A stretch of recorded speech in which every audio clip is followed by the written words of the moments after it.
Hello नमस्कार। मेरे और इस मेरे जीपीआर ऑनलाइन टॉप क्लासेस की ओर से हमारे माननीय प्रधानमंत्री श्री नरेंद्र मोदी को इस 75 वर्ष के जन्मदिन पर मैं सभी देशवासियों को बहुत बहुत बधाई देता हूं। आज है आपके पास 17 सितंबर 2025, जो कि आज ही के दिन हमारे धरती पर एक देवता के रूप में, एक यशस्वी के रूप में प्रधानमंत्री मोदी पधार चुके थे, जो कि आपके देश के सबसे काबिल और सबसे सफल प्रधानमंत्रियों में से एक हैं, जो कि अभी वर्तमान में आपके प्रधानमंत्री पद पर बने हुए हैं हमारे ये नरेंद्र मोदी। तो आज सभी देशवासियों मिलकर इनके जन्मदिन की बहुत बहुत शुभकामनाएं करो और इनको कामना करो कि हमेशा स्वस्थ रहे, मस्त रहे और ऐसे ही देश को बचा के रखें ताकि हम लोग और देश में कामयाब बने। मैं थोड़ा इनके बारे में बताता हूँ। जैसे आप लोग को पता होगा कि देखिए, हम लोग भारत देश में हैं, हम लोग भारतवासी हैं। इस पे आज आपके पास गर्व की बात है, क्योंकि ये एक ऐसा व्यक्ति है, एक ऐसे आदमी है, एक ऐसे महापुरुष हैं जिन्होंने सभी के क्षेत्र में, किसी दूसरे देश के से युद्ध के क्षेत्र में, किसी दूसरे देश से मुकाबला करने के क्षेत्र में, हर फील्ड में इन्होंने अपना बहुत बड़ा योगदान दिया है और हमें, हमारे देशों को अव्वल दर्जे पे पहुंचाने का काम किया है। आप चाहे राम मंदिर को ले लो, आप चाहे बिहार को ले लो, आप चाहे अदर कोई भी स्टेट को ले लो, इनमें सब में इनका दबदबा बना हुआ है।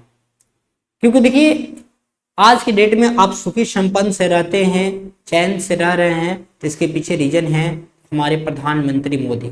आप एक ऐसे देश में रह रहे हैं कि आप कल्पना भी नहीं कर सकते हैं कि आप इतने अच्छे देश में रह रहे हैं। क्योंकि इसके मुताबिक अगर अदर कंट्री को देखा जाए, जैसे नेपाल देखा जाए, चाइना देखा जाए, अमेरिका देखा जाए, वहां पर तानाशाहों का देश, जब चाहे तब तख्ता पलट, जब चाहे तब उखाड़ कबड़, सब कुछ उखाड़ कबड़ हो जा रहा है। लेकिन हमारा जो देश है, कोरोना के पद में भी, कोरोना के समय में भी डगडगाया नहीं, और हमारा देश की जो अर्थव्यवस्था है, कोरोना के समय में भी हमारे प्रधानमंत्री मोदी ने बहुत सजग से एक एक कदम कदम पर साथ दिया है पूरे देशवासियों को। ताकि सब लोग मिलकर इनको जन्मदिन की बहुत सारी शुभकामनाएं दें। आज इनका 75वां जन्मदिन है, जो कि आज ये इनका जन्म हुआ था 17 सितंबर 1950 को जन्म हुआ था। यानी देखा जाए तो हमारे राजनीतिक क्षेत्र में सबसे बड़ा योद्धा और सबसे बड़ा, राजनीतिक क्षेत्र नहीं, एक ऐसे अपने आप में देखा जाए तो सबसे बड़ा महापुरुष है। मैं थोड़ी इनके जीवन के बारे में बता दूं कि ये टोटल 4 भाई बहन में से, इनके 4 भाई हैं और एक बहन है, 4 भाई बहन हैं। लेकिन आज एक इनकी माँ है, जो कि आज भी, मतलब आज की डेट में नहीं है। ये लोग अपने आप में एक ऐसे जगह रहते हैं, जो कि चाहते तो आलिशान बंगला में भी रह सकते थे, अपने घर परिवार को रख सकते थे, लेकिन राजनीतिक क्षेत्र में कोई दुरुपयोग नहीं किया और अपनी फैमिली को वही, जो सामान्य लोगों के जीवन जैसे व्यतीत करते हैं, वही जी रहे हैं। चाहते तो दिल्ली में भी रह सकते थे अच्छे आलिशान बंगले में, लेकिन इन्होंने राजनीति का किसी भी दुरुपयोग नहीं किया, किसी का गरीब जनता को लूटा नहीं, किसी को कुछ किया नहीं। तो ये बात है ये हमारे प्रधानमंत्री मोदी की। यानी आप लोग देखते हैं क्या कि कभी भी जैसे कोरोना लगा था, तो कोरोना में भी इन्होंने पूरे देशवासियों को बहुत सजग से उस समस्याओं से निपटारा किया। यहाँ तक कि आप रूस से यूक्रेन के बीच में जो युद्ध चल रहा है, वहां पर भी जितने बच्चे बचे थे, वहां पे भी उनको सुरक्षित भारत लेकर आए। यहाँ तक कि अमेरिका में चल रहा था, उन सभी को लेकर आए।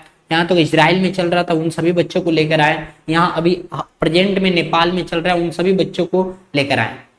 तो देखिए, हमारे अगर काबिल ये प्रधानमंत्री जी को मैं सच सच नमन करता हूं और इस 75वें जन्मदिन की बहुत बहुत ढेर सारी शुभकामनाएं देता हूं। नमस्कार, नमस्कार देशवासियों।